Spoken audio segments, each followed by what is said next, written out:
1-800-RESPECT logo appears and a title, Stress, Trauma and Work, How to Look After Yourself. The speaker is Christy, a clinical psychologist.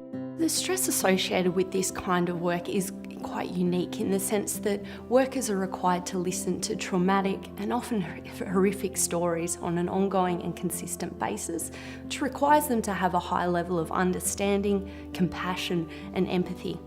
Now, while helping clients to get through these experiences can often be rewarding and satisfying, it also exposes us to the emotions and the feelings of our clients, which can ultimately transfer and have negative effects on us as well. Long term, this can emerge in forms of vicarious trauma and often require workers to seek professional advice or intervention. The speaker is Brenda, a sexual assault counsellor. Working with human suffering and sitting with women and listening to their story and what they've suffered is very challenging and can be sometimes overwhelming and can have an impact or sort of permeate in other aspects of your life. What's really important is to be very mindful of when it is starting to get a bit overwhelming and a bit too much, and in order to allow yourself to take the right steps to look after yourself. But it's also listening to that at the beginning of when it starts to feel a bit overwhelming, so that it doesn't get to the point where you feel like you are going to burn out.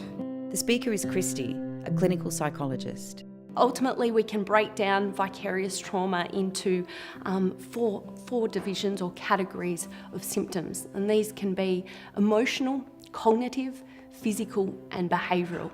So with the emotional symptoms, we often see workers starting to experience feelings of emotional numbness, emotional overwhelmness. The cognitive symptoms may present as thoughts of why is the world like this, and rather cynical views about the people and the world that we live in.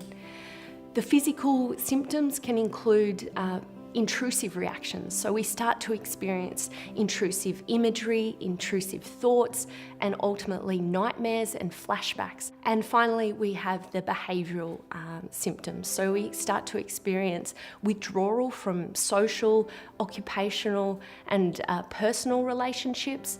We also start to see people withdraw from activities that they once gained a lot of pleasure from, and rather we start to see maladaptive behaviours creep in, such as people consuming more alcohol, maybe resorting to substance use, and often declines in their diet as well. The speaker is Brenda, a sexual assault counsellor. Some of the things that you can do to address vicarious trauma is to be able to recognize that yourself, but it is also very important and helpful to be in a workplace that promotes self-care. Some of the things that you can do for yourself on a daily basis, taking time out to eat well, exercise, and engage with the people that are in your life and things that you might enjoy doing for yourself. It's also important to be able to allow yourself and know that it is okay to take time off from work and to enjoy yourself. And part of that self-care is really important as well in honoring the stories that you hear from the women, because you'll be able then to go back and sit and be present with them in the rooms when you are actually working with them. The speaker is Christy, a clinical psychologist. As with most things, the steps that we can take to address vicarious trauma is education. Providing education to staff and workers around what the symptoms and signs of vicarious trauma is or are, what are some of the triggers for them in terms of normal stress responses, and also looking out for each other. So providing supervision and ongoing support is really imperative, so that we can not only see the signs and symptoms emerging in ourselves, but also in our colleagues as well. The speaker is Brenda, a sexual assault counsellor. Reaching out to professionals is really important, because you are getting support from someone who has an understanding of the kind of work that you do. As much as sometimes you can get support from friends and families, it is very difficult when people are not in the same field that you are in.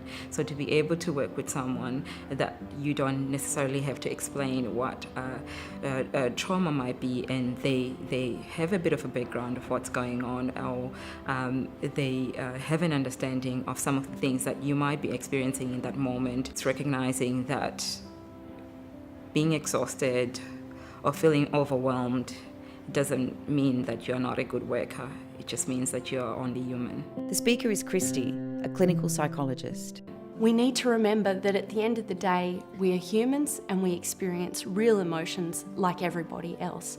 And we must remember that it's the empathic engagement that we have with our clients that actually causes us to feel like this, suggesting in fact that we're doing a really good job in understanding where our clients are coming from and in helping them. The 1-800-RESPECT logo appears and a title reads, "Responding is everyone's business." Contact www.1800respect.org.au or call 1-800-737-732.